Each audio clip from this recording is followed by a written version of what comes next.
Okay, okay, okay, okay. Susunod ako.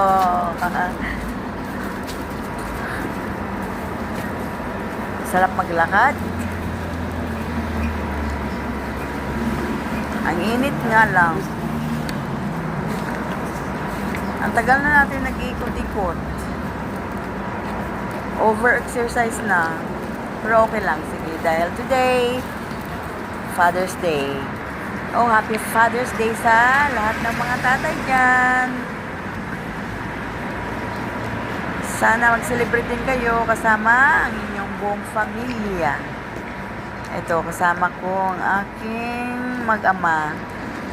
Ang aking dalaga, dalawang dalaga, tsaka kanilang ama. Ayan. Kakain na daw kami ng dinner dahil libre kami ng haligi ng tahanan. Yeah! Ayan sila, oh. Masaya. God bless us all.